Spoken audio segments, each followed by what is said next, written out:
ఏంటి సార్ ఇతని దగ్గర ఇంత డబ్బు ఉంది? కాదు సార్, వాళ్ళ సిడిఐ ఏదో డబ్బు వసూలు చేయమన్నారట, అందుకోసం వసూలు చేస్తున్నారు. డబ్బా? అవునయ్యా. ఎందుకు? ఏదో కాంప్లిమెంట్ అని. పోరా సార్, రామా మీతో మాట్లాడాలి. కూర్చో.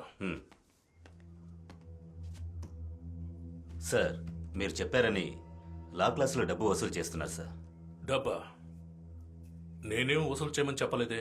లేదు, మీరే ఏదో కాంప్లిమెంట్ ఇవ్వాలి, డబ్బులు వసూలు చేయమన్నారట. ఓ అదా, అది ఏసీ వసూలు చేయమని చెప్పారు.